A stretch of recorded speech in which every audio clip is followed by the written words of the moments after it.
Canal del Congreso, el canal de la Unión, presenta.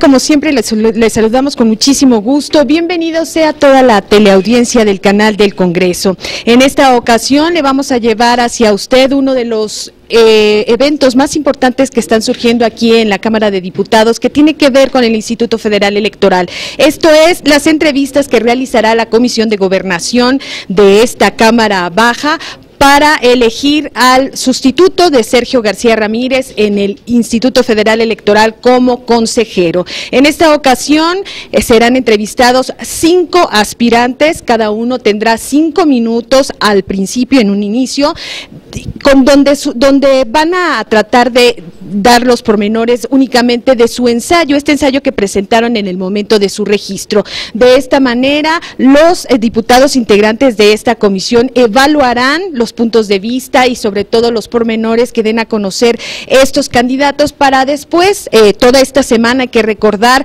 van a estar estos candidatos compartiendo puntos de vista con esta comisión de gobernación que tiene a más tardar el 12 de abril para tener una terna de 5 candidatos que después pasará a la Junta de Coordinación Política. Esta elegirá uno solo y lo someterá a la discusión y aprobación del Pleno. ¿Qué le parece si vamos directo al desarrollo de esta importante comisión y de esta importante reunión para estos comisionados? Buenas tardes, se reanuda la sesión. Esta comisión invita a que ocupe su lugar y se cita a la candidata agendada para este momento, que es la ciudadana Laura Elizabeth Benumea González.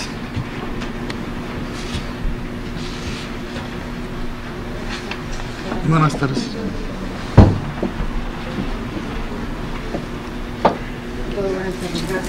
Hola, ¿qué tal? Buenas tardes. Marcela Torres, por favor. Gracias.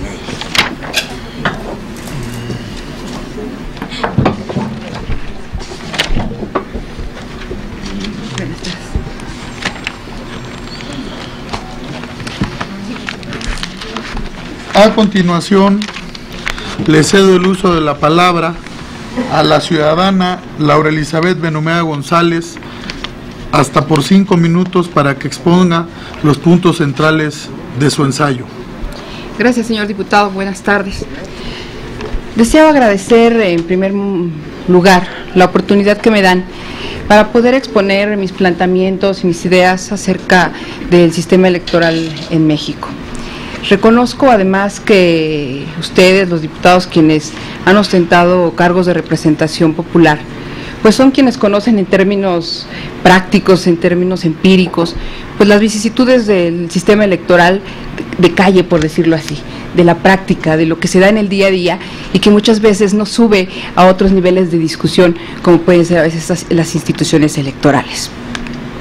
Habiendo hecho estas acotaciones, expondré brevemente el contenido del documento que presenté para registrarme, y en el cual parto de la tesis de la afirmación, pues de que los sistemas electorales son plenamente dinámicos, son cambiantes, no son estáticos y deben tener una transformación continua.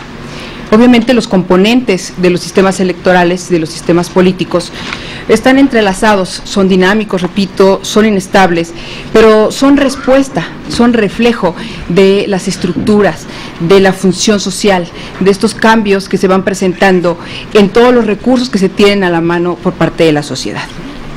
Obviamente, al no ser inmutables, al no ser estáticos. Los sistemas electorales tienen que ir acompañados siempre de elementos que determinan las condiciones sociales, pero también son respuesta, esta evolución es respuesta al cambio social, al cambio histórico, a las nuevas formas de estructurarse, a las nuevas manifestaciones de participación ciudadana, a la incorporación de actores, de corrientes, de intereses, de procesos y de una serie de elementos que están, repito, en constante movimiento. Estas afirmaciones que sostengo tienen que ver también con cambios no solo en la fundamentación, que son los que acabo de explicar, también tienen que ser respuesta o son respuesta a cambios operativos, a cambios estructurales, a cambios administrativos. La dinámica de los procesos también tiene que ver con los cambios en la técnica, en la ingeniería electoral, en la tecnología, en la legislación, en las prerrogativas y las obligaciones de los actores, en las auditorías, en la verificación de procesos y en muchos otros elementos que están inmersos en los sistemas electorales. Y un ejemplo de ello, para sustentar esta afirmación que yo hago, es las tesis de Dieter Noller, un comparativista alemán, politólogo, en el cual afirma que es casi imposible encontrar un sistema político en el que la opinión pública no dude de la conveniencia del sistema electoral vigente. Los sistemas electorales entonces se encuentran de alguna manera en debate continuo en todos los países. Sin embargo, es muy importante ser cuidadosos con esta dinámica de transformación, porque ojalá que esta dinámica de transformación siempre fuera reflejo de una reafirmación constante. Sin embargo, hay que ser muy cuidadosos cuando esta dinámica es reflejo de la discrepancia y del conflicto, que por supuesto va en detrimento de la calidad democrática. A lo largo del documento que yo presenté, detecté algunas fortalezas que determinan en su sistema electoral, y el cual, bueno, hago mención pues de la ciudadanización o del enfoque ciudadano que tiene nuestra institución, la institución que organiza las elecciones, el contar con una lista y un padrón de votantes confiable, del involucramiento ciudadano en las tareas electorales, del acceso equitativo a los medios de comunicación, el contar con procedimientos judiciales para dirimir discrepancias, en serio una serie de elementos que le dan al sistema electoral mexicano la calificación de un modelo, por supuesto, perfectible, pero hasta cierto punto avanzado. ¿Qué falta por hacer? Los retos son innumerables.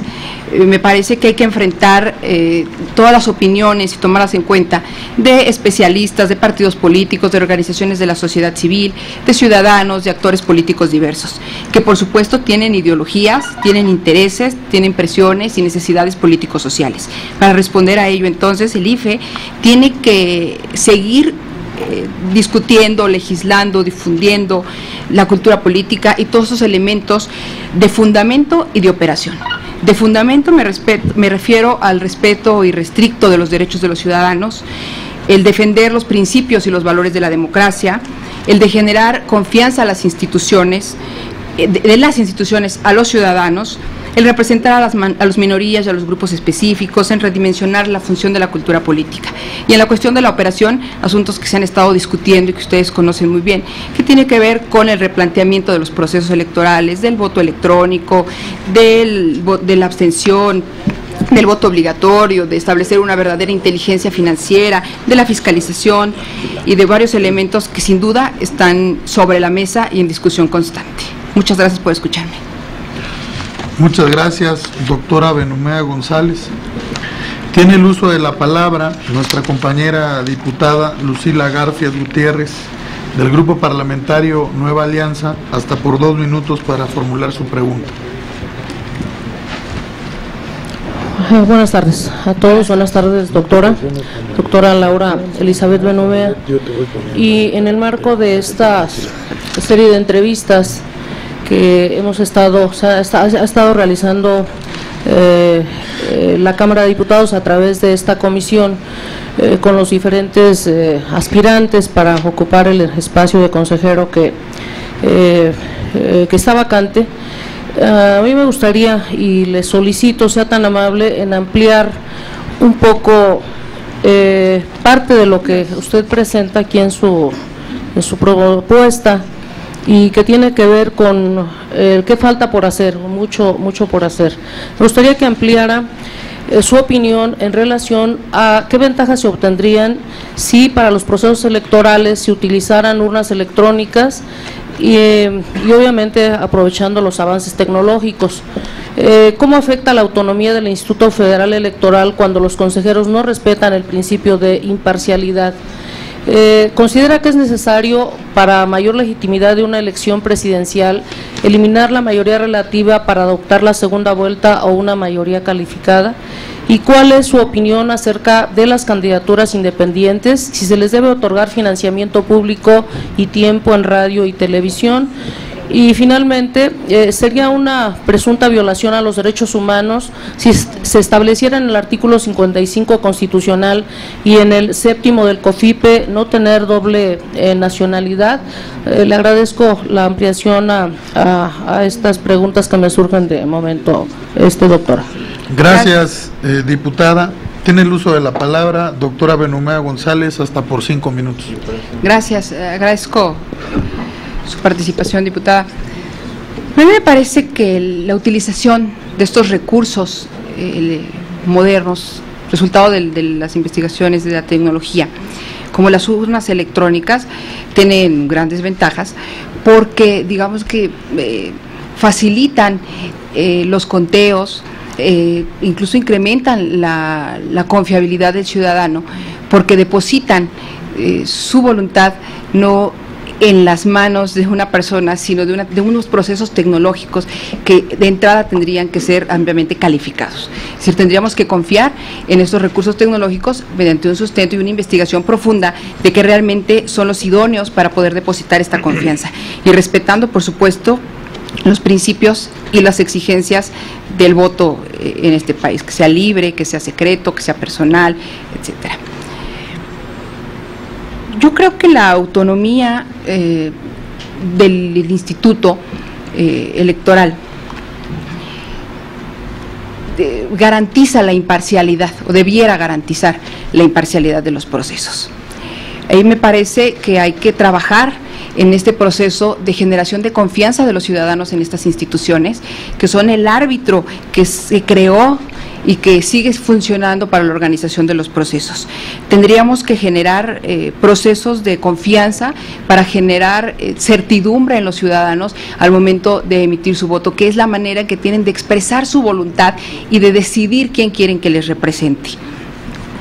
Yo creo que la segunda vuelta, bueno, pues es una práctica que se viene realizando en diversos países en América Latina. La mayoría de los países la aplica bajo diversos criterios, por supuesto, de aplicación. En México, pues, me parece que habría que reflexionar profundamente sobre su conveniencia, sobre todo porque ¿qué implica volver a realizar un proceso electoral? Porque tenemos el antecedente de que los procesos se realizan de una manera todavía muy manual, de mucho involucramiento de los ciudadanos, es muy amplio, es un país muy grande con una geografía diversa. Entonces, ¿qué implicaría técnicamente y económicamente realizar una segunda elección? Entonces, habría que definir muy bien cuáles serían esos criterios de operación. Técnicamente, como se plantea, me parece viable. Sin embargo, habría que revisar, repito, todos los recursos que implicaría volvieran a tenerse que aplicar para realizar una segunda elección. Por supuesto, esto da teóricamente legitimidad al gobernante, porque representa términos fácticos la mayoría de la voluntad ciudadana. Las candidaturas independientes, yo las aplaudo. Es el reflejo del respeto a los derechos políticos de los ciudadanos. Sin embargo, me parece que una vez que esté reglamentada esta posibilidad, tarea que está próxima, tendremos que revisar en qué sentido queda, para poder determinar el financiamiento público, los tiempos en acceso a medios, incluso los requisitos para poderse registrar y poder participar. Esto va a cambiar, sin duda, yo lo considero así, el escenario nacional y la forma en que los ciudadanos vemos el posible acceso al poder, porque en nuestra democracia la forma de acceder al poder es a través de los partidos políticos. Ahora lo podremos hacer a través de una candidatura ciudadana. Eso transforma, por supuesto, la dinámica política de este país, pero habrá que valorar y que revisar a profundidad. Yo tengo mucha confianza en que la ley reglamentaria de este mandato permita realmente una participación en equidad y en igualdad de circunstancias. El financiamiento público, que era la pregunta expresa que me hacía, diputada, considero que deben tener acceso al financiamiento público. Habrá que valorar los porcentajes y los umbrales para poder distribuir en virtud de muchos elementos. Es decir, un partido político recibe el financiamiento por toda una estructura consolidada que tiene. Los individuos tendrán que formar sus propias estructuras, pero también me parece que existe la necesidad de solventarlo como un derecho también de ciudadano para poder recibir el financiamiento público, pero bueno, está finalmente en las manos de la revisión de estas condiciones al momento de hacer la ley reglamentaria. Finalmente, diputada, usted me pregunta, acerca de la violación de los derechos humanos. Si se instala, ¿me puede decir ahí, por favor? Ya no noté aquí bien. ¿Considera que sería una presunta violación a los derechos humanos si se estableciera en el artículo 55 constitucional y en el 7º del COFIPE no tener doble nacionalidad? Me parece que sí, cierto, hasta cierto punto, porque al final es un derecho universal, en su país o de nacimiento o en su país por naturalización. Me parece que sí habría se violentaría hasta cierto punto este derecho político. Sin embargo, me parece que también tendría que ser reglamentado y revisado, porque si bien es cierto, de manera natural pensaríamos que no tuviera algún interés específico político de grupos extranjeros o de alguna otra exigencia por parte de su propia representación, de manera natural tendríamos que creer en la necesidad que tiene de participar en su país por naturalización en estos procesos. Sin embargo, es un tema delicado que me parece que habría que reflexionar a fondo. Muchas gracias. Muchas gracias, doctora Benumea González. Tiene el uso de la palabra nuestro compañero diputado Manuel Huerta Ladrón de Guevara, del Grupo Parlamentario del Partido del Trabajo, hasta por 2 minutos para realizar su pregunta. Sí, gracias. Antes de entrar a comentar sobre la lectura del ensayo y mis preguntas, yo quisiera subrayar que ha quedado constancia en la Cámara y en esta comisión mi perfil netamente opositor. Y lo digo esto porque en esta comisión he sido de los que cuestionamos los contenidos de la convocatoria y votamos en contra de ella, porque desde nuestro punto de vista no va a expresar objetividad ni conlleva criterios de evaluación, como aquí ya algunos, inclusive exponentes, lo han hecho saber de manera crítica. Fui el único diputado que votó en contra del dictamen que se pasó a la Junta de Coordinación Política, porque desde mi punto de vista la comisión hizo una mala interpretación del artículo que obligaba a presentar credenciales certificadas a los ponentes, sobre todo cuando vienen por propio pie, no así cuando los envía una propuesta de un cuerpo especial. Todo esto lo digo porque va a ser necesario irlo recordando en estas sesiones y sin duda llegaremos al pleno de la Cámara con estos debates, sin duda, porque evidentemente, como aquí también se han expresado, bueno, no somos un partido que construya las 2/3 partes, ¿verdad?, de los acuerdos que se van a procesar para nombrar a este consejero. Sin embargo, como parto de la idea de que los ciudadanos no son tontos, sino tontos los que piensan que los ciudadanos son tontos, y son los que sin duda tal vez nos están escuchando ahorita, y en honor a ellos, yo, y por respeto a usted, le pregunto. Gracias. En su ensayo, el de usted, subraya que el fortalecimiento de la presencia ciudadana en los organismos electorales es el camino para generar certeza y credibilidad en los comicios. Así es. Que a través de la simplificación de procedimientos, equidad en las condiciones, consenso de participantes, resultan indispensables para ampliar y profundizar la vida democrática y permitiría concretar la transición a la democracia. Usted sabe que este procedimiento es producto de la renuncia de un consejero electoral, vacante que ahora nos corresponde atender, que la renuncia de dicho consejero, por cierto, yo no creo que sea el síndrome del que dice aquí el diputado Moreno, sino más bien el de la chimoltrufia, sería para mí ese síndrome, La renuncia de dicho consejero se presentó en el marco de un conflicto de intereses del cual él quería marcar distancia. Sin embargo, en un último momento pesó más su interés político que el institucional. ¿Cómo exigir rendición de cuentas a los consejeros electorales? Es mi pregunta. ¿Qué procedimiento propondría usted para una evaluación cualitativa de su responsabilidad en sus votaciones como parte de un órgano colegiado? Por sus respuestas, muchas gracias. Muchas gracias, diputado. Tiene la palabra la doctora Benumea González, hasta por 5 minutos. Gracias. ¿Cómo exigir transparencia a los consejeros electorales? Pues de entrada deben de estar marcados de una serie de valores personales que deben garantizar su desempeño. ¿Cómo exigirle? Bueno, pues seguramente hay instrumentos legales que lo hacen así, pero algunos que se pueden revisar y que se pueden intensificar. Por ejemplo, el presentar informes de sus propias actividades, el ser de alguna manera evaluados en algunas de sus decisiones a través de los propios órganos que incluyen el instituto, como pueden ser la propia Contraloría, que tiene más una tendencia autónoma, por decirlo así, en el nombramiento del titular. Pero sobre todo quiero apostarle a esta visión ciudadana, es decir, si ellos vienen de una representación ciudadana y aparentemente no son representantes de intereses de grupos políticos, porque en el instituto ya existen representantes de intereses políticos, es decir, existen los representantes legislativos y los representantes de los partidos.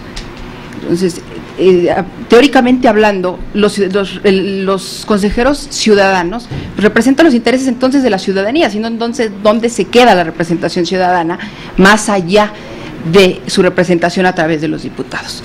¿Cómo hacer que sean transparentes? Repito, insisto en la necesidad de hacer eco de los valores que posean como individuos, y en eso me parece que también tenemos que enfocar los ojos, no solo en la experiencia electoral, no solo en la formación académica, no solo en la publicación de ideas, de posturas o de tesis respecto a sus conocimientos. Somos ciudadanos, representamos a los ciudadanos y tenemos que entonces participar en estos procesos con esa apertura y con esa intención. Hay procedimientos legales que seguramente se pueden implementar, que se podrán revisar. Los informes me parece que son esenciales, pero también que estén sujetos a una auditoría, por decirlo así, de que lo que estás informando esté realmente apegado a la realidad. Y la otra, conocer las leyes, aplicarlas con autenticidad, acercarse de personas conocedoras de la materia, porque a veces hay asuntos tan técnicos, tan especializados, que quizá no sea obra de mala fe, sino el desconocimiento hace que se tomen decisiones equivocadas. Entonces me parece que son algunos de los requisitos que tendrían que cumplir. No sé si con esto quede satisfecha, con esta respuesta quede satisfecha su pregunta, señor diputado. Gracias, muchas gracias, doctora. Tiene el uso de la palabra nuestro compañero diputado Alfonso Durazo, del Grupo Parlamentario Movimiento Ciudadano, hasta por 2 minutos para formular su pregunta. Gracias, doctora Benumea, bienvenida. Gracias. Voy a centrarme contradictoriamente, entendiblemente, no en lo que su currículum omite, que es su falta de experiencia en cuestiones electorales, sino en lo que señala de manera reiterada y tal vez como un patrón de desarrollo profesional, que es una carrera política vinculada al Estado de México, y no solo eso, sino específicamente al gobierno del Estado, con algún apartado en cuestiones docentes, pero principalmente al gobierno del Estado.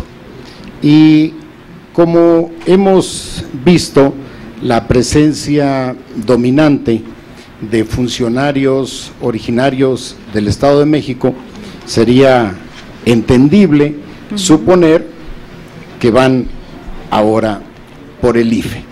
Pero paso a las preguntas. Usted señala que la autonomía debería garantizar la imparcialidad del IFE, pero la historia nos enseña que no es así. En realidad, el cargo de consejero electoral está sujeto a innumerables presiones. Y en el contexto de esas presiones políticas, debe el consejero tener capacidad para construir un juicio imparcial y razonado. En su caso, y por los antecedentes que señalaba, no estaría demasiado expuesta a presiones, dada su formación o su crecimiento profesional en el gobierno del Estado de México, número uno. Número dos, ¿cuáles serían las medidas a implementar desde su perspectiva para que el IFE no sea rehén del poder presidencial? Y número tres, ¿cuál es su opinión respecto a los gastos de campaña del PRI en la elección federal anterior, a la luz de las diferentes denuncias que han presentado el PRD, el PAN, el Partido de Trabajo y Movimiento Ciudadano? De manera más específica, ¿qué opina usted de las resoluciones del Consejo General del IFE que exonera al ex candidato presidencial Peña Nieto de lo que, a juicio de una gran mayoría de mexicanos, resultó una campaña apabullante en términos publicitarios exclusivamente? Gracias, diputado. Tiene la palabra doctora Benumea González, hasta por 5 minutos. Gracias. En el gobierno del Estado de México… Perdón, adelante, perdón. No, discúlpeme. Iba a hacer alguna cosa.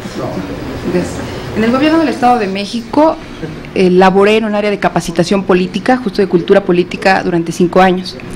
Tengo 17 años siendo docente en la Universidad Autónoma del Estado de México, los últimos 5 de profesora de tiempo completo. Soy politóloga de formación, asunto que quizá no tuviera que decir porque lo tienen ustedes a la mano, mi currículum.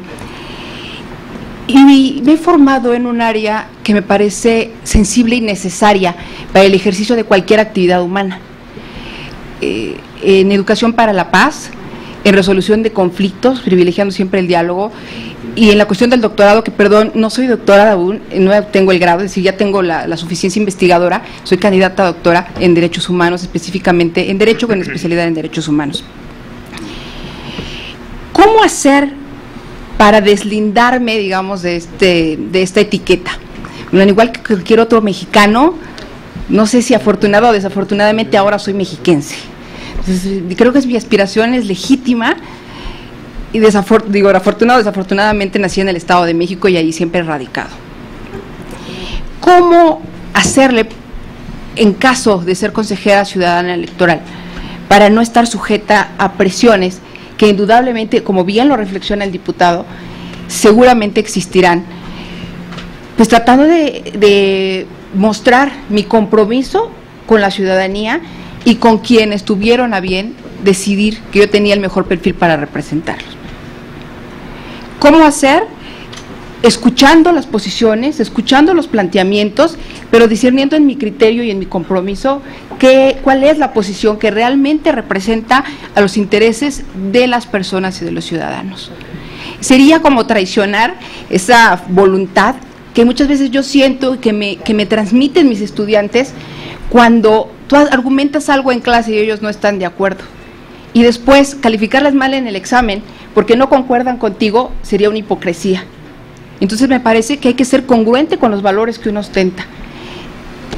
Ha habido incluso en mi propia formación profesional necesidad de decir no a buenas oportunidades profesionales porque no concuerdo con ciertos valores. Entonces defender siempre mi criterio, defender siempre, repito, mis valores, que al final es lo que uno puede transmitir, en este caso como docente universitaria, a mis estudiantes, pero sobre todo el ejemplo a mis hijos, que me parece que es algo que tenemos que ir trabajando en sociedad y en cultura. Hay que incrementar la cultura política, hay que incrementar la cultura ciudadana, pero de una manera auténtica. Es decir, yo quiero defender mis valores, yo quiero defender mis ideales porque los tengo. Y esta sería mi participación. ¿Estaré sujeta a presiones? Sí. Pero ante esas presiones yo preferiría retirarme antes ceder y claudicar de mis propios valores, de mis propios ideales. ¿Qué medidas debería tomar el IFE para… bueno, es lo que acabo de contestar, pero para no tener presiones? Me preguntó finalmente, diputados, la cuestión de los gastos de campaña. La elección está calificada, hay una opinión respecto a los gastos de campaña y hay muchas muestras a las luces de todos que hay ahí incongruencia entre una afirmación y otra. A mí me parece que nos hace falta en las instituciones electorales una verdadera inteligencia financiera. O sea, si la hay en la Secretaría de Hacienda, si la hay en Seguridad Nacional, si la hay en muchas otras, no solo financieras, sino inteligencia en general, para saber peculiaridades, incluso mucho más discretas, entonces, ¿por qué no podemos poner sobre la tela de juicio o sobre la mesa estos elementos? Yo creo que se han puesto, diputado, pero volvemos a lo mismo, las presiones, la discrecionalidad en el manejo y en la interpretación. La ley está, tenemos que interpretarla y tenemos que hacerla valer de manera auténtica. Yo estoy de acuerdo con usted en que hay cosas que son muy evidentes y que de repente resulta que no existen, o resulta que no las vi, cuando en realidad sí las vi. Entonces eso es lo que ocasionalmente y de manera reiterada los ciudadanos reclamamos, que es aquello que parece que no existe pero que yo vi, y entonces mi juicio es el que está mal. Yo soy la que estoy equivocada cuando es a todas luces evidente que esto está existiendo. Entonces me parece ahí que tenemos que regresar a la confianza en esas instituciones, pero hay que redimensionarlas y hay que reestructurarlas, y quizás debemos que empezar por quienes las encabezan y quienes las representan. Gracias, diputado. Muchas gracias, doctora. Tiene el uso de la palabra nuestra compañera diputada Mónica García de la Fuente, del Grupo Parlamentario del Partido Verde Ecologista de México, hasta por 2 minutos. Muchas gracias y bienvenida nuevamente, doctora. Gracias, diputada. Fueron pocas las mujeres que se inscribieron, pero creo que vienen muy bien preparadas y eso nos da mucho gusto.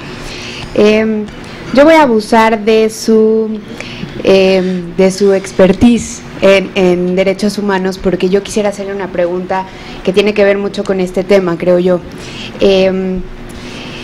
Para mí, el derecho de identidad es un derecho humano y por tanto fundamental. Es fundamental para el desarrollo de las personas y las sociedades. Si usted está de acuerdo con esta afirmación, en su opinión, ¿cuál sería el instrumento idóneo para que el Estado cumpla con la obligación de proveerle a los ciudadanos mexicanos de un documento para dotarlos de su derecho de identidad?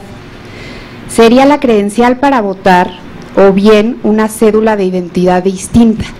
Porque esta es una polémica que está todavía y que aún no hemos sido capaces de resolver, porque hasta el momento está una cédula de identidad que está, digamos, registrando a los menores de 4 a 17 años, pero por otra parte la cédula, se pretende que la credencial para votar sea de los mayores de 18 años en adelante, pero queda ahí un vacío, que qué pasa con los niños o con los chiquitines de 0 a 4 años que quedan ahí en el limbo, y entonces serían como 2 instrumentos, hay un vicio, hay una laguna legal. Entonces, en su opinión, ¿cuál sería el instrumento legal y la instancia en un momento, el IFE, la Secretaría de Gobernación, algo distinto que no fuera ninguna de estas dos? Me gustaría conocer su opinión como experta en derechos humanos y en la materia electoral que están vinculados respecto de este tema. Muchas gracias. Gracias, diputada. Tiene la palabra doctora Benumea González, hasta por 5 minutos para la respuesta. Gracias, diputado. Gracias, diputada.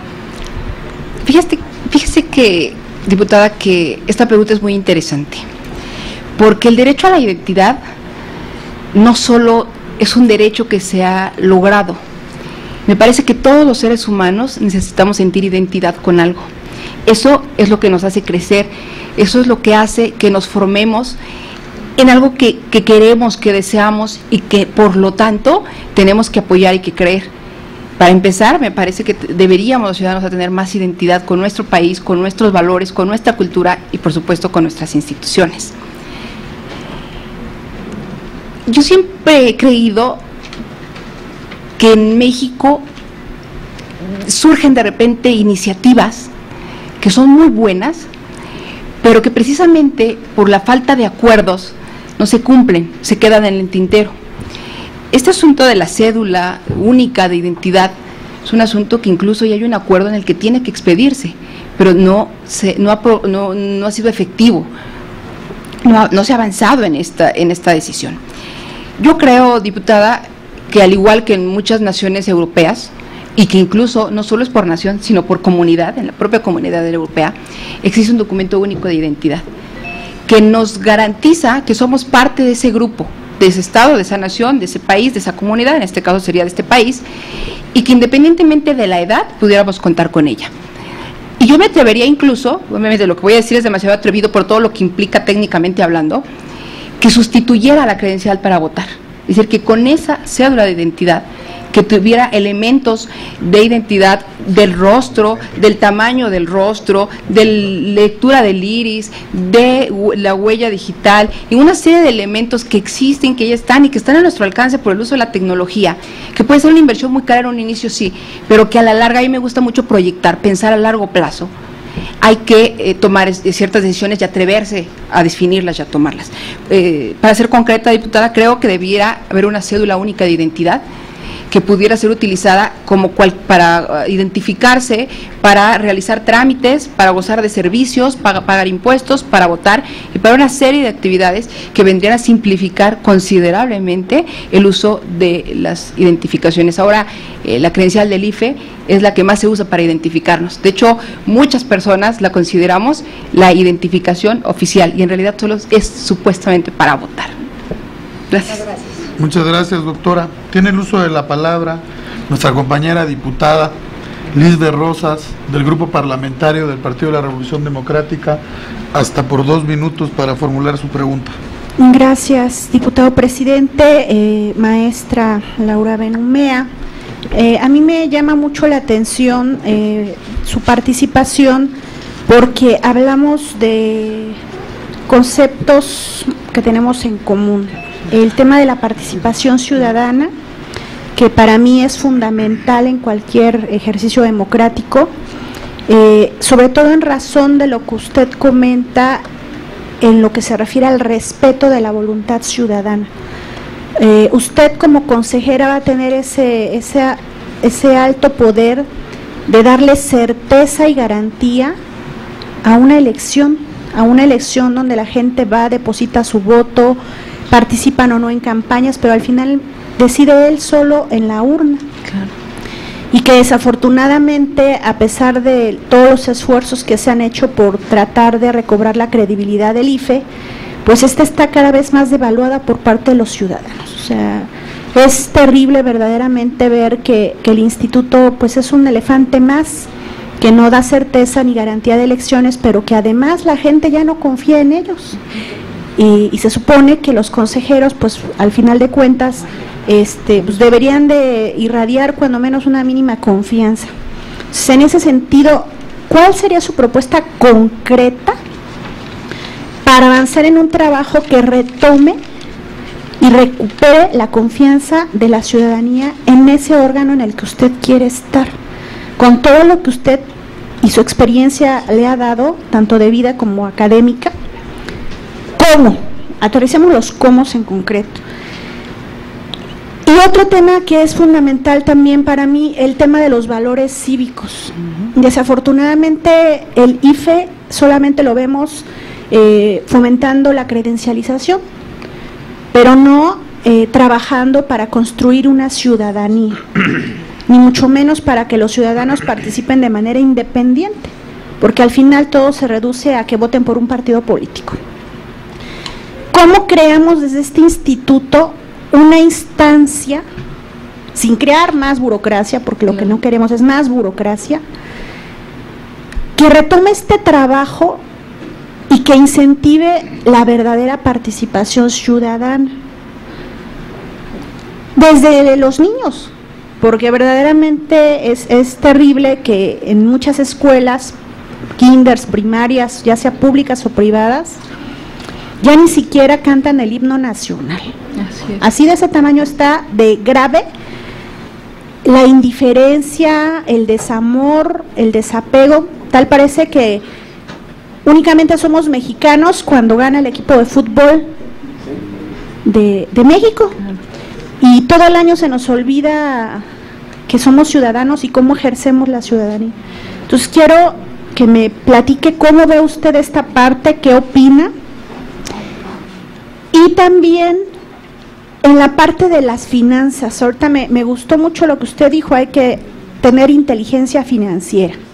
Yo creo que eso es vital y quisiera saber cuál sería su propuesta concreta de fiscalización al interior del IFE, de los propios consejeros, del propio sistema del trabajo, de la propia Contraloría, que a veces también esta misma es cuestionada,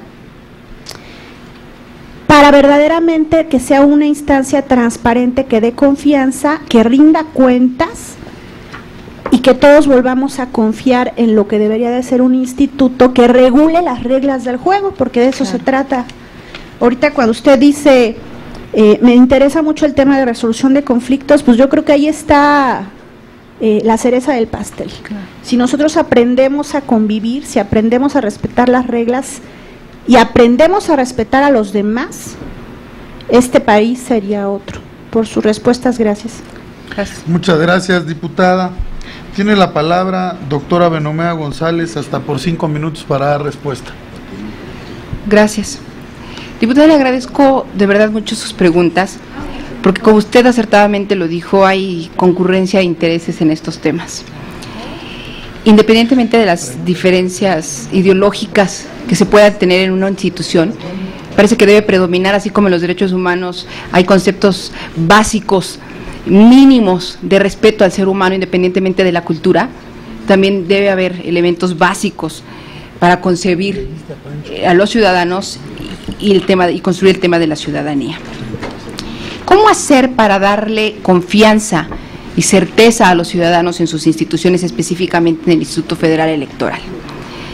A mí me parece que los ciudadanos empezamos a recobrar confianza cuando hay transparencia real, pero sobre todo cuando hay sanciones reales. Cuando vemos que se castiga realmente algo que a todas luces es evidente, está al margen de la legalidad.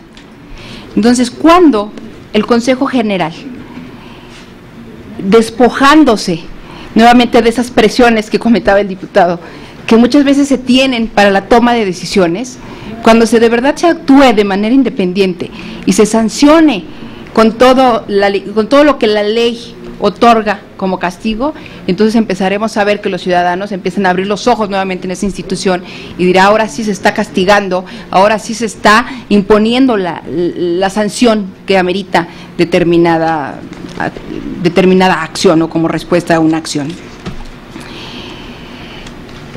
¿Cómo recobrar la confianza ciudadana? Me parece, repito, hay que trabajar a largo plazo. Hay cosas urgentes que tienen que resolverse. El IFE tiene una serie de pendientes en el año 2013 que ya tiene un presupuesto asignado para realizarlas, etcétera. Cosas que son ineludibles, pero hay que trabajar también en las acciones que más adelante, con el paso de los años en las nuevas generaciones, redundarán a mejorar todos estos procesos en los que ahora nosotros estamos inmersos. ¿A qué me refiero? Y bien lo decía la diputada. Hay que fomentar los valores democráticos. Y no porque nuestras generaciones estén perdidas en ese sentido, sino porque hay que generarlo precisamente, como bien lo dice la diputada Lisbeth, en los niños. Hay que trabajar en el fomento de esos valores. Son una tierra tan fértil para fomentarlos y para que después, cuando sean ciudadanos en el pleno ejercicio de sus derechos, practiquen una serie de acciones que redunden en beneficio social, que hasta pareciera que es parte de un cuento, de una plática. Hace muchos años, cuando se diseñó la ciudad de Washington, pensaba que Washington estaba mal porque hacía avenidas de 10 carriles, cuando en realidad circulaban apenas algunos vehículos. Y hoy pues, se considera uno de los más grandes visionarios. Hay que actuar con visión. Repito, hay problemas urgentes de resoluciones que necesitan soluciones prontas, pero también hay que pensar y hay que trabajar, y a mí me parece que muchas de las responsabilidades del instituto tienen que ver con trabajar en el futuro de la democracia en este país. Y hay que ir formando generaciones de personas que tengan valores y que sean auténticas para el ejercicio de esas responsabilidades que van a tener dentro de algunos años. ¿Cómo fomentar la participación ciudadana en el escenario que ahora tenemos? repito, transparentando. Y no quisiera que el concepto que estoy utilizando de transparencia se apegue al concepto tradicional de transparencia que nosotros conocemos, es decir, aquel proceso en el que hay que presentar pruebas, hay que analizar, hay que desahogar, etcétera. Me parece que es muy importante quitarle, y a lo mejor esto que voy a decir es muy atrevido, me parece que hay que quitarle a la mano del auditor la decisión de muchas sanciones. Si ya en instituciones de educación superior, por ejemplo, yo soy evaluada por el PROMEP y el sistema me pide que ingrese toda la documentación, más bien todos mis logros académicos y mis tareas académicas. Yo ingreso al sistema, vacío mi información, le doy clic a enviar y el sistema automáticamente me regresa mi evaluación en cuestión de unos segundos. ¿Por qué, si en estos procesos que parecieran tan sencillos, pero que en realidad no lo son, hay una evaluación inmediata? ¿Por qué tenemos que dejar a la discreción del auditor, que es una persona, un ser humano con intereses, con filias, con militancias en algunos casos, dejar a ese criterio de esa persona o de un grupo de personas las soluciones, cuando ya hay herramientas tecnológicas que nos permiten hasta cierto punto evaluar ciertos comprobantes fiscales, gastos, etcétera? Se trata de cruzar información, se trata de que haya voluntad política incluso de las instituciones para que haya cruces de información, para que no se niegue la información. O sea, yo no te presto mi base de datos porque eso me costó trabajo, pero si aquí hay evidencia de malos manejos de dinero, de procedencias ilícitas, independientemente de los costos políticos, y repito, quizás sueno muy utópica, pero vengo con esa visión del ciudadano, que tiene que involucrarse necesariamente en las instancias, si no, de otra manera, veo muy difícil poder salir de este entramaje político que se ha generado y que cuesta mucho trabajo superar si no hay voluntad y si no hay participación ciudadana. Muchas gracias, doctora. Tiene el uso de la palabra nuestra compañera diputada Consuelo Argüelles, del Grupo Parlamentario del Partido Acción Nacional, hasta por 2 minutos para formular su pregunta. Gracias. Bienvenida, Laura, a tu casa legislativa. Me gusta tu perfil, un perfil totalmente distinto a los demás, de mucha investigación. Te felicito. Y resaltando en tu ensayo, hablas de deficiencias en el derecho electoral, hablas de deficiencias que han tenido tanto partidos como organizaciones de la sociedad civil, errores de las instituciones, y va muy ad hoc con lo que estás externando en esta comisión. Defiendes los principios, los valores del derecho electoral, hablas del perfeccionamiento del tema de los gastos de campaña, y me llama mucho la atención que incluso hablas de una ingeniería electoral integral. En el caso específico del punto número 6, donde tú estableces que se habrá que ampliar las facultades sancionatorias del IFE, nos gustaría que nos dijeras estrictamente en qué sanciones del IFE se tienen que ampliar, cuáles son las deficiencias que tú observas, y profundizando con el diputado Durazo, más que nos digas la postura que todo el mundo ya conocemos a la luz pública, que nos digas si consideras tú que el Consejo General del IFE debió sancionar o no debió sancionar el caso Monex, y las razones del por qué sí y del por qué no. Es todo. Gracias, diputada. Tiene la palabra doctora Benumea González, hasta por 5 minutos para dar respuesta. Gracias, gracias, diputada. Agradezco sus comentarios. Hay que ampliar los poderes sancionatorios del instituto. Yo creo que mientras sigamos en esta misma dinámica estructural y de concepción del instituto, sí, tendríamos que ampliarlos. Si se va a operar esta propuesta de modificar la autoridad electoral, entonces en el momento de concepción de esta nueva institución habrá que visualizar la pertinencia de una instancia dependiente del árbitro que organiza las elecciones, del organizador y del árbitro de las elecciones, pero con autonomía que pudiera, que existe, de hecho así la unidad de fiscalización tiene cierta autonomía de gestión, pero que sigue dependiendo del propio instituto. y de sus autoridades. Hay que ampliar los poderes sancionatorios, pero tiene mucho que ver también pues, con los planteamientos legales que ya existen. Es decir, ya la ley nos dice hasta dónde podemos llegar. Desafortunadamente, a nivel federal, no se puede anular a una elección porque haya un exceso en los gastos de campaña, por ejemplo, ¿no? Situaciones que habría que revisar la importancia de tomar estas decisiones, porque no solo hay que pensar en la sanción, sino en lo que viene después de esa sanción. Se anula la elección porque hay gastos de campaña y entonces ahora ¿qué hacemos? Volvemos a convocar, se vuelve a ampliar una elección, a quien se designa, es decir, hay que pensar siempre en las consecuencias que traen las decisiones que se toman y me parece que cuando se formula la ley, por demás deben existir estas reflexiones o debieran existir estas reflexiones. Considero que el Consejo General debió sancionar al PRI por el caso Monex. Yo creo que sí, si estaban a la luz los elementos para hacerlo.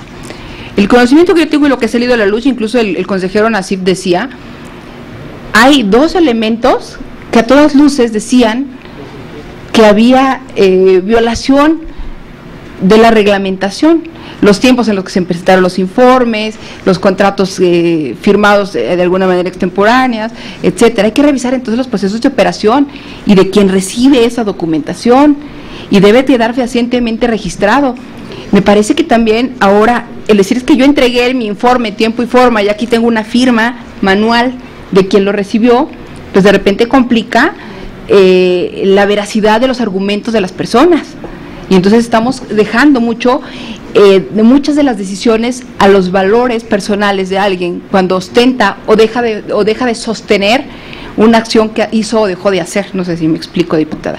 Lo que tenemos que hacer es ampliar estas facultades fiscalizadoras para regresarme a la primera parte de las preguntas que me hizo, y me parece que sí se debió sancionar conforme a las sanciones que se consideran en las leyes, el exceso de gastos, y si no fue el exceso de gastos, la procedencia de una forma diferente a la tradicionalmente reconocida en las formas de financiamiento público. Gracias. Gracias, doctora. Tiene el uso de la palabra nuestro compañero diputado Francisco González Vargas, del Grupo Parlamentario del Partido Revolucionario Institucional, hasta por 2 minutos para formular su pregunta. Muchas gracias, diputado presidente. Gracias. Doctora Laura Elizabeth Benumea González.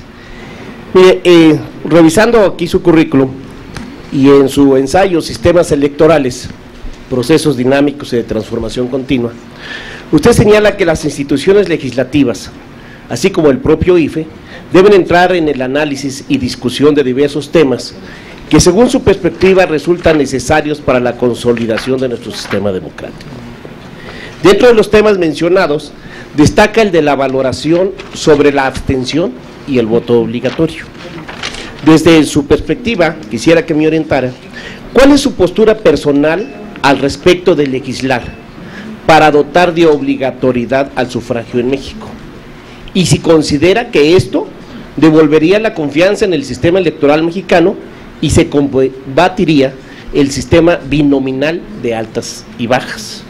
Y por otro lado, ¿qué mecanismos son los que se deben de romper para transitar del tipo de gobernabilidad actual a lo que usted llama hermosa posibilidad de la gobernabilidad democrática? ¿Qué se propone usted para lograr ese tránsito? Muchas gracias. Gracias, diputado. Tiene la palabra doctora Benumea González, hasta por 5 minutos. Gracias, diputado, gracias. Tenemos muchos ejemplos de ejercicios democráticos con voto obligatorio. Y hay una condición, es decir, no una, muchas condiciones. Es decir, si el ciudadano no votó determinado país, no votó, por cualquier circunstancia que se pudiera haber presentado y su voto era obligatorio, de repente se le condicionan ciertos servicios, se le condicionan ciertas garantías, algo que me parece que violenta su propia decisión de participar o dejar de participar.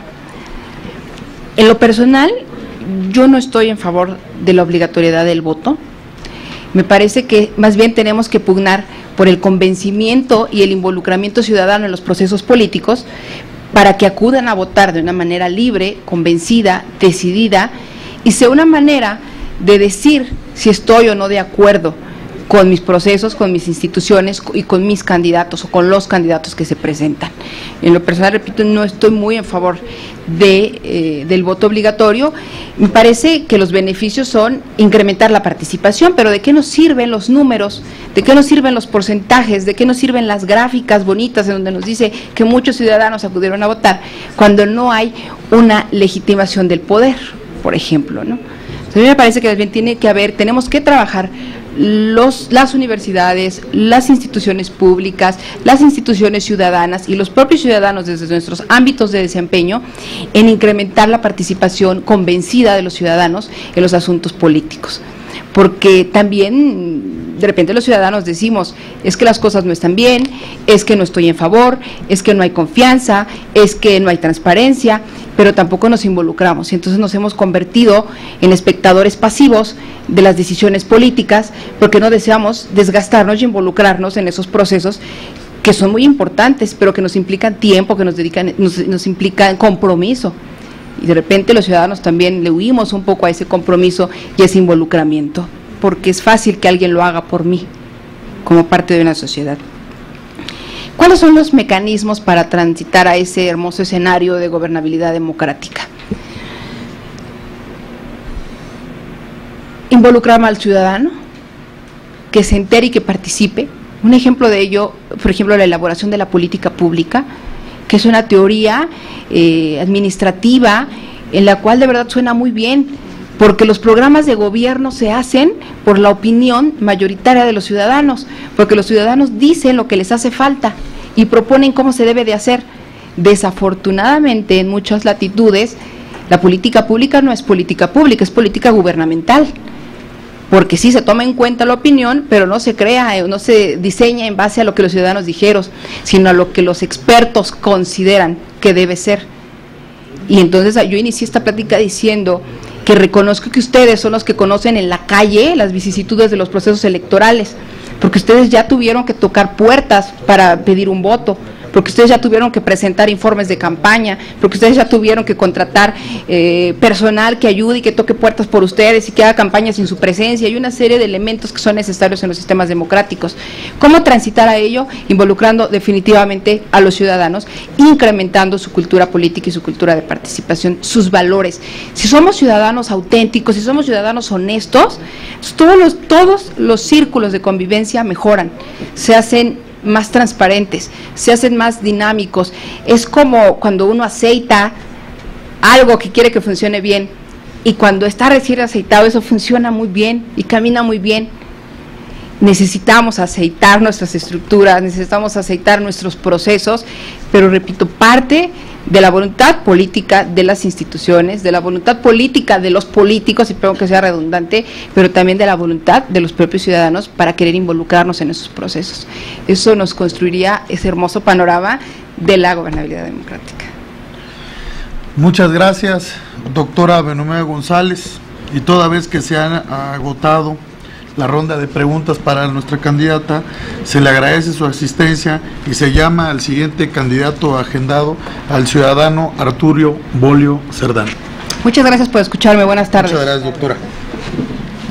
De esta manera concluye la entrevista que realizaron los diputados integrantes de la Comisión de Gobernación a Laura Elizabeth González Benumea, quien es candidata a ocupar un puesto en el Consejo General del IFE.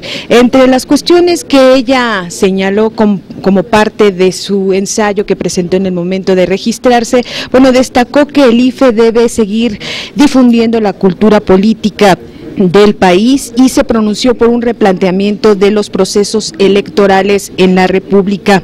Asimismo, ya en la ronda de preguntas y respuestas por parte de los diputados integrantes de esta comisión, cabe destacar que preguntó un diputado por partido representado aquí en la Cámara de Diputados, que son 7 partidos, y cada uno tuvo la oportunidad de hacerle una pregunta a la candidata. Tuvo 2 minutos para hacerlo y ella 5 minutos para responder. responder. Ya en esta ronda de preguntas y respuestas, quien se autocalificó como politóloga señaló que está a favor de las urnas electrónicas, por ejemplo, se pronunció por procesos de confianza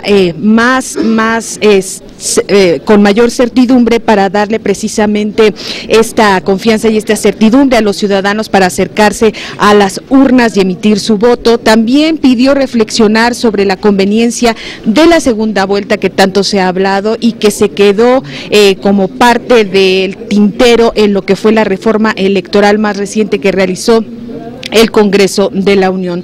También ella se pronunció por las candidaturas independientes, dijo que las aplaude, aunque en el caso del financiamiento sí pidió ser muy cuidadosos en la ley secundaria cuando ésta se tenga que realizar. Vamos a continuar con el segundo candidato.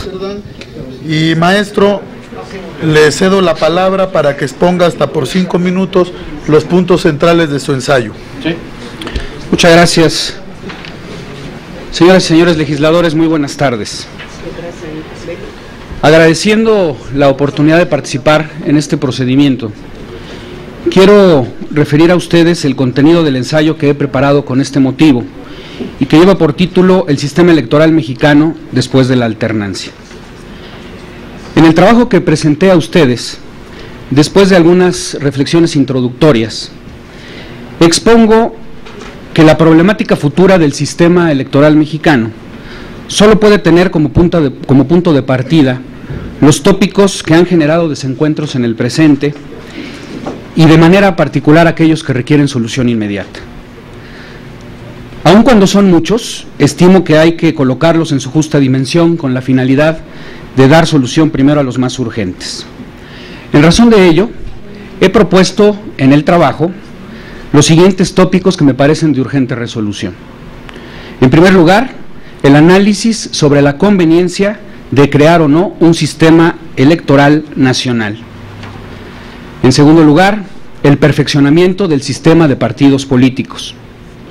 Uno más, la definición y operación de las elecciones a un costo razonable. En cuarto lugar, menciono la celebración de elecciones totalmente transparentes en todas sus etapas y facetas y desde la perspectiva de la participación de todos los actores involucrados en ellas.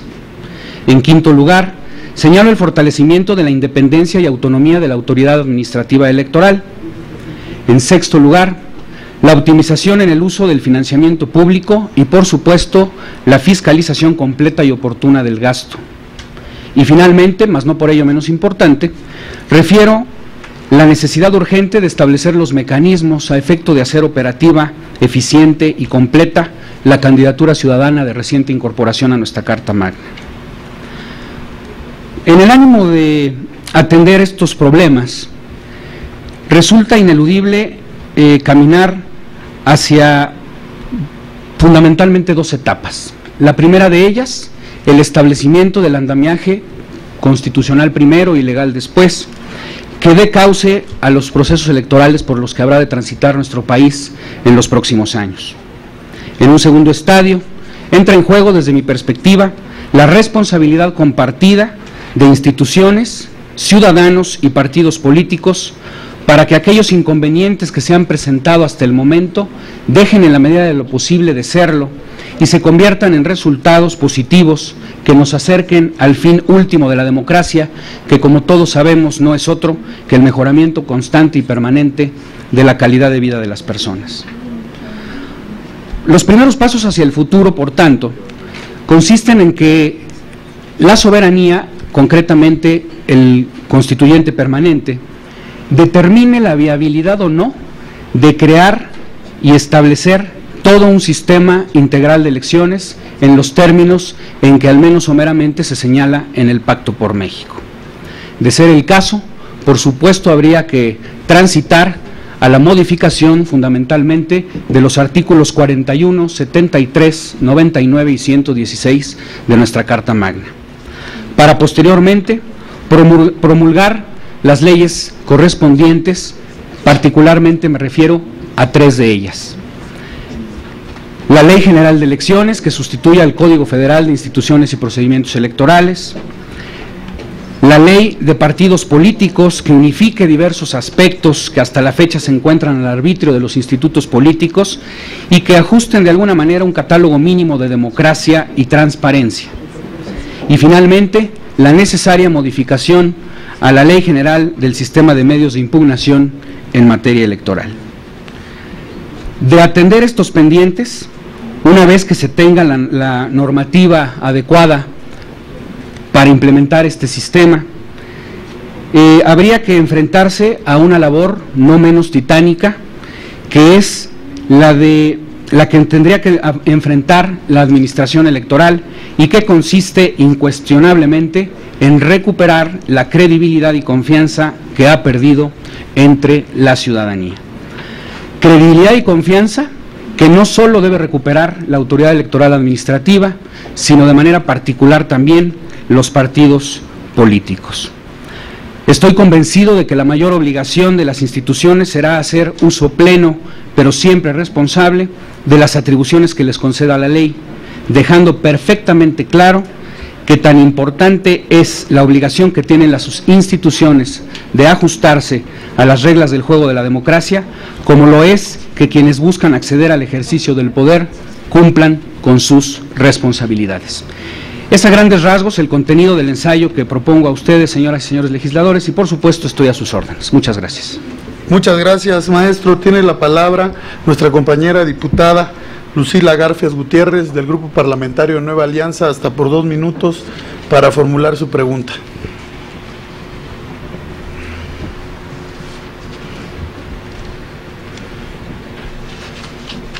Muchas gracias.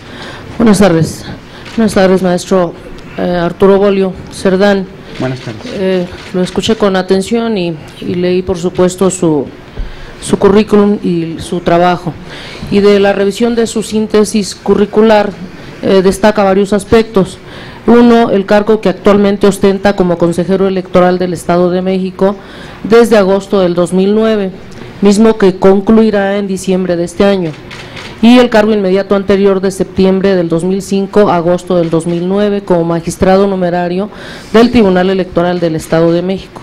También que realizó estudios de maestría en Derecho Electoral en el Instituto de Investigaciones y Capacitación Electoral del Tribunal Electoral del Poder Judicial del Estado de Jalisco y que ha tomado diversos cursos en materia electoral y, sin detenerme demasiado en su trayectoria docente en esta materia comicial, que también es muy vasta, revisé su ensayo. En el mismo expone, entre otras cosas, que el sistema electoral federal tiene asuntos pendientes por retomar.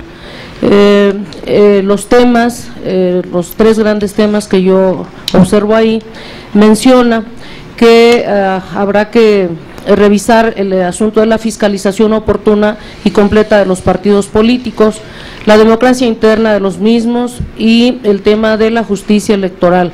En este desarrolla la idea de que existe una idea equivocada de que las elecciones se ganan en los tribunales. Podría abundar en estos 3 temas a fin de ampliar mi criterio en relación a esta comparecencia. Por su respuesta, muchas gracias. Muchas gracias, diputada. Tiene la palabra maestro Bolio Cerdán, hasta por 5 minutos para dar respuesta. Muchas gracias. Gracias, diputada, por la pregunta. Efectivamente, mi formación fundamental es en los órganos jurisdiccionales. He tenido la oportunidad de participar en 10 procesos electorales, 4 de ellos federales, 6 locales, de los 4 federales, 1 en el IFE y 3 en el Tribunal Electoral del Poder Judicial de la Federación, institución en la que participé durante 8 años, en la Sala Regional Toluca, correspondiente a la 5ª circunscripción. A nivel local, he podido participar en 6 elecciones, 3 desde el órgano electoral administrativo y 3 en tribunales electorales, no solamente en el Estado de México, también en el Estado de Jalisco. Esta experiencia me permite afirmar que desafortunadamente en nuestro país se ha venido dando pasos hacia la judicialización de la política. Es relativamente frecuente encontrar que hay litigios que los partidos políticos y los candidatos llevan a los tribunales electorales y que duran más que las propias campañas electorales. Mientras que una campaña electoral puede durar, dependiendo de la entidad de que se trate, de 30 a 60 o 90 días, puede haber litigios que llevan hasta 5 o 6 meses de duración, con el pretexto de que la última instancia en materia electoral, que lo es el Tribunal Electoral del Poder Judicial de la Federación, tiene como fecha límite para resolver justamente horas antes de que entren en funciones los candidatos que resultan electos. Y esto nos lleva a litigios sumamente desgastantes que generan incertidumbre no solo en los candidatos contendientes y en los partidos políticos, sino en la ciudadanía y en las comunidades. Usted refiere particularmente 3 temas que vinculo con esta circunstancia. Particularmente el de la justicia electoral debe, desde mi perspectiva, de caminar hacia un estado en el que los tribunales electorales, que ciertamente tienen cortos plazos para resolver, aun cuando superan, como dije antes, las campañas electorales, puedan generar las resoluciones definitivas a los conflictos electorales en la temporalidad adecuada para dar certeza a los resultados de la elección de que se trate. En ocasiones, las distintas figuras jurídicas que se establecen en las normatividades electorales procedimentales no alcanzan o no son suficientes, sobre todo en los estados de la República, para poder garantizar a todos los contendientes y a la ciudadanía en particular la garantía de alguna manera de la defensa de sus derechos. Cito como ejemplo la defensa de los derechos político-electorales, que en la gran mayoría de las legislaciones de los estados no está prevista y no hay por tanto un medio de impugnación en muchos de estos estados para la defensa de estos derechos políticos, por lo que entonces se tiene que acudir a la justicia federal. La democracia interna de los partidos políticos. A mí me parece que, con independencia de que se asuma o no el sistema nacional de elecciones que plantea el Pacto por México, es indispensable caminar hacia una ley general de partidos que fundamentalmente atienda los siguientes aspectos. Por una parte, la democratización de sus procedimientos para la designación de sus dirigentes y para la designación de sus candidatos. Máxime ahora que existe la posibilidad de la candidatura ciudadana. Los partidos políticos tendrán que abrir la posibilidad de que los candidatos que ellos mismos postulen no sean necesariamente, desde mi perspectiva, militantes o afiliados a los partidos, creando una figura que compita de alguna manera con la candidatura ciudadana, que bien podríamos llamar doctrinalmente candidatura independiente, pero desde el punto de vista de los partidos políticos. Por supuesto, deberán abrirse también al tema de la transparencia en todos los sentidos. Cuando un ciudadano actualmente requiere información de los partidos políticos, tiene que acudir al IFE. A mí me parece que la jurisdicción en materia de transparencia debiera de reservarse para el órgano especializado que para tal efecto establece nuestra normatividad en el sistema electoral, en el sistema nacional mexicano, que es justamente el IFAI, las autoridades de transparencia.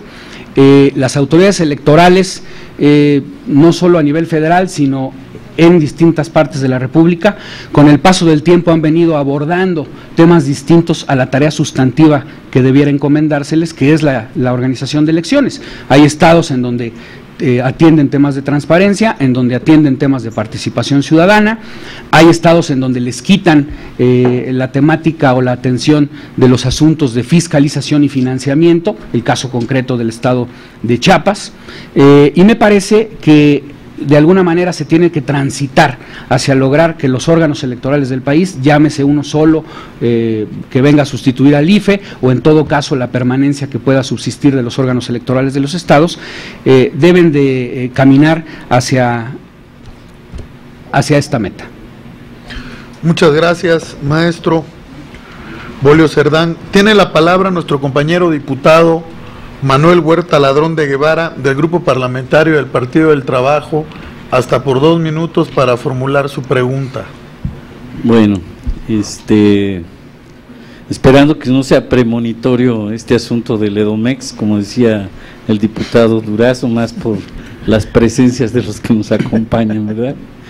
Pero yo mi Primera reflexión: en el año 1989, el Frente Sandinista Liberación Nacional, Nicaragua, convoca y organiza 20 días una elección, una voluntad democrática en extremo, obviamente pierden la elección, y eso yo no lo veo en mi país. En mi país yo veo un siglo sin democracia, partidos desde la cúpula del poder impuestos a los ciudadanos, y además el sufragio efectivo sigue siendo un debate al día de hoy en este recinto, reitero, por los ciudadanos que han venido a concursar por la plaza que usted concursa.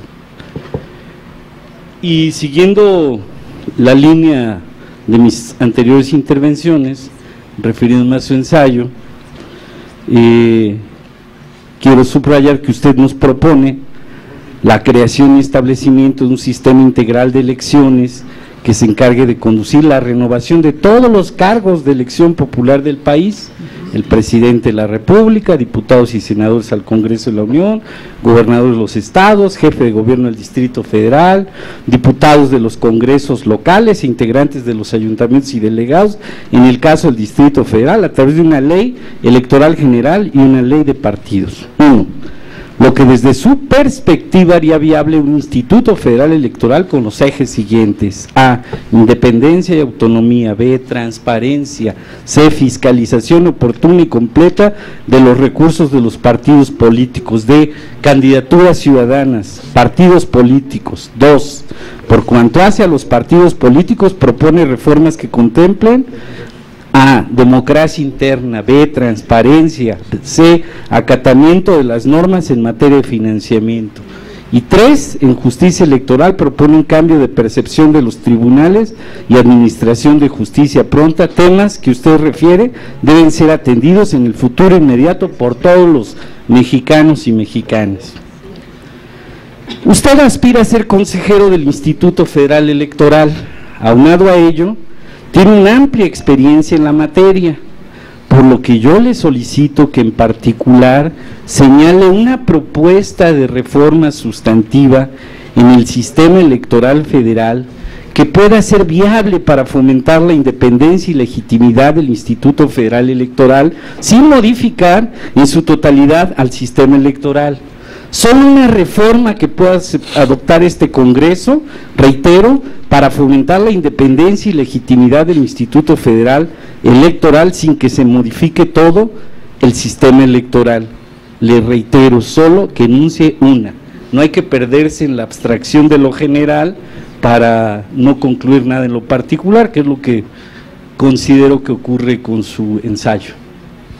Muchas gracias, diputado. Tiene el uso de la palabra maestro Bolio Cerdán, hasta por 5 minutos. Muchas gracias. Muchas gracias, señor diputado, por sus comentarios y por su pregunta. Mire usted, el Instituto Federal Electoral actualmente lleva a cabo, como ustedes saben, diversas formas de intervención en la organización de los procesos electorales de los estados de la República. Refiero, a guisa de ejemplo, su intervención en materia del Registro Federal de Electores, dado el monopolio que tiene sobre la lista nominal, el padrón electoral y el plástico que nos sirve para votar, concretamente la credencial para votar con fotografía. Interviene también como autoridad única que administra el acceso a medios de los partidos políticos. Interviene también como autoridad única que puede superar los secretos fiscales, bancarios y fiduciarios, de manera tal que si los órganos de los estados desean acceder a ellos, lo tienen que hacer a través del IFE. Y un último ejemplo sería el de la cartografía electoral, de manera tal que los estados de la República, para poder generar la demarcación de sus distritos electorales, tienen necesariamente que acudir a la cartografía federal, sobre todo por la célula que implican las secciones electorales. Sin embargo, me parece que este sistema nacional de elecciones, que yo refiero como punto de partida en mi ensayo, como usted bien dice, porque así lo señala el Pacto por México y ha llamado mi atención, dado el juego que este tema ha tenido en los medios de comunicación y sobre todo en algunas columnas de los principales diarios. Me parece que se podría transitar hacia el fortalecimiento del Instituto Federal Electoral, concretamente como usted lo solicita, generando una serie de actividades adicionales a aquellas en las que ya funge como órgano rector dentro de los procedimientos electorales locales, sin la desaparición necesaria de los órganos electorales de los estados. ¿Como cuáles? Como